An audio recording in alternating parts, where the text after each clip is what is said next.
Bom, vou agilizar o máximo possível. As terapias compressivas têm uma história bastante longa, a gente já viu muita coisa nesse evento, mas só a partir da década do século XX, 1987, começaram a aparecer os primeiros trabalhos de terapia compressiva em pacientes com componente arterial, em arteriopatia. A questão que a gente está fazendo, o que a gente está fazendo no serviço, nos nossos pacientes, é o enfrentamento do edema. E o edema não acontece só no paciente venoso.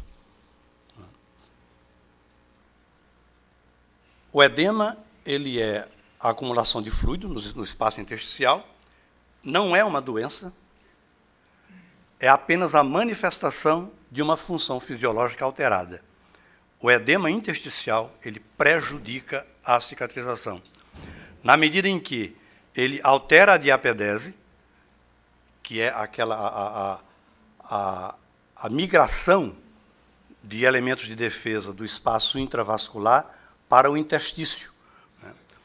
E impede também a capacidade que os tecidos têm e que uma série de elementos que compõem o espaço intersticial e o espaço capilar de remover catabólitos, remover debris. A deposição de fibrina pericapilar é aumentada, o bloqueio capilar por leucócitos, tudo isso é atrapalhado pelo edema. A gente imaginaria da seguinte maneira, o edema ele aumenta a distância entre os elementos, tanto do interstício como vascular. Quer dizer, é como se houvesse uma inundação. E isso faz com que todos aqueles mecanismos tão bem explicados nas aulas anteriores possam acontecer. Aquilo fica tudo completamente desregulado. E a gente começou a se preocupar com essa questão. O edema venoso, a gente já sabe, enfrenta de forma muito tranquila. Você tem o edema venoso, o edema inflamatório, o edema medicamentoso, o edema postural, ponderal, o edema renal, outros edemas. A única coisa que a gente tem que ter cuidado é quando o edema é de causa central cardíaca, em que você realmente há uma contraindicação de terapia compressiva de qualquer etiologia nos membros inferiores, no paciente com insuficiência cardíaca. Qual é o conceito de úlcera mista? Úlcera mista é aquela úlcera de etiologia venosa ou linfática, mas que vai cursando também com algum grau de insuficiência arterial.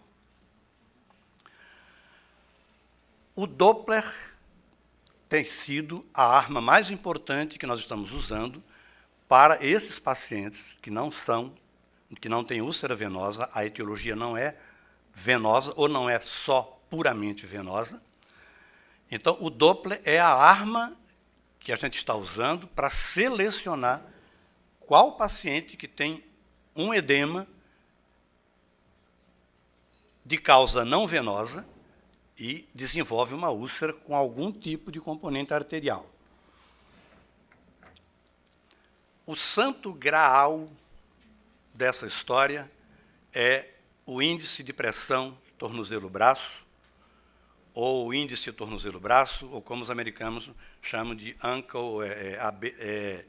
Ankle Brachial Pressure Index, ABPI.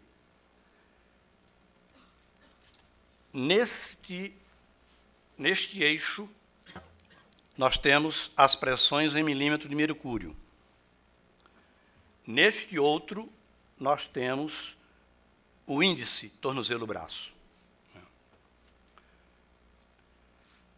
Dentro dessa faixa aqui, até o 0,8 de ITB é aquele limite em que a gente tem que começar a ter cuidados.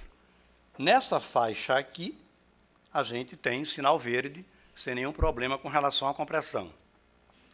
Nessa outra faixa, a gente já tem que começar a pensar em limitar as pressões que a gente pode oferecer para aquela ferida, para aquela perna, para aquele membro, né? Você já está aqui até 0,6.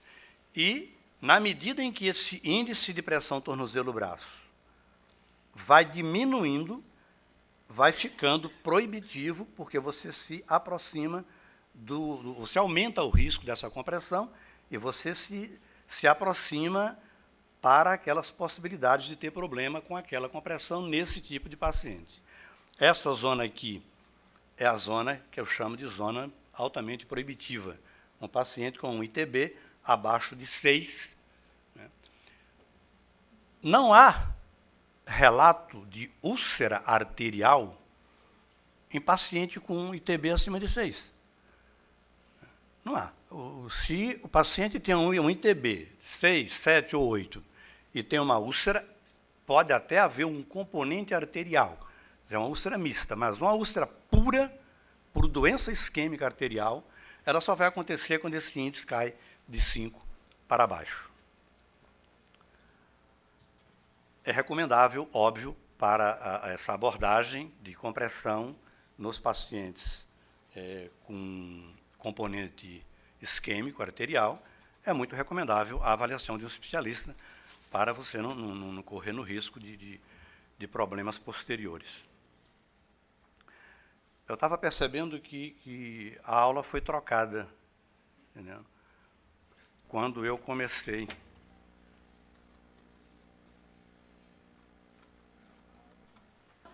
Porque eu tenho imagens fantásticas, né, para mostrar. O que é que acontece? Por exemplo, estamos fazendo muito isso em coto de amputação. Tem vários pacientes que foram com amputação transmeta, né, e que fica aquele edema inflamatório. Se você palpa pulso, qualquer pé, você palpou pulso, você pode até esquecer o Doppler. Se você não palpa pulso, você precisa do Doppler, para poder você medir o índice de tornozelo-braço. Como é que se mede esse índice? Né? Você coloca o transdutor em cima da artéria dorsal do pé, ou coloca o transdutor na face maleolar interna, na área de projeção da artéria tibial posterior, né? Com manguito de pressão no tornozelo, né? Mede a pressão sistólica, tanto no membro direito como no membro esquerdo. E você mede a pressão sistólica braquial do paciente. E você divide a pressão que você encontrou no membro, na região supramaleolar, você divide isso pela pressão no braço. Se a pressão no pé era 120 e no braço também foi 120, você vai ser um ITB igual a 1. Então, esse paciente é um paciente não arteriopata. A pressão lá embaixo é 100 e aqui no braço é 120. Então, esse índice começa a cair. Quando você chegar acima de 0,8, você pode fazer uma pressão com meia elástica ou com bandagem de Una, outros tipos de bandagem, sem muitas preocupações. Quando isso cai abaixo de 8, você tem que começar a ter muito cuidado. Então, eu tenho muita pena, porque os casos são muito emblemáticos, muito significativos, nesses pacientes que a gente está fazendo essa abordagem de terapia compressiva. E, em 100% deles, o que nós estamos usando é a bota de Una.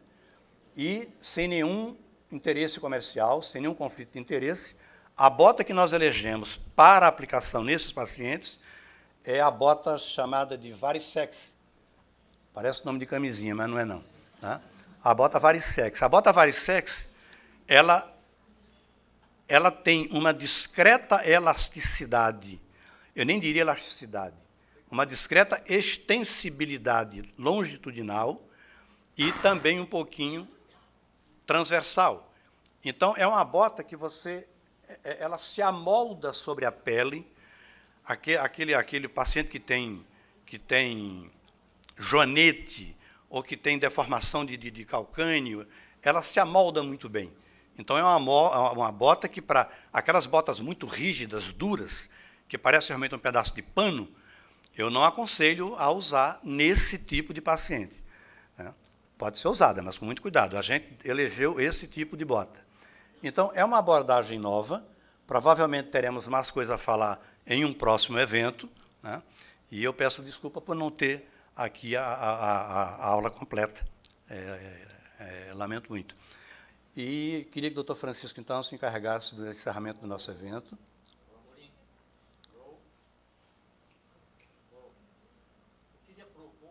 A gente fazia algum debate com... O que fatores considerar antes de estabelecer... Não, isso foi a aula de manhã, não foi? Isso foi a aula de manhã.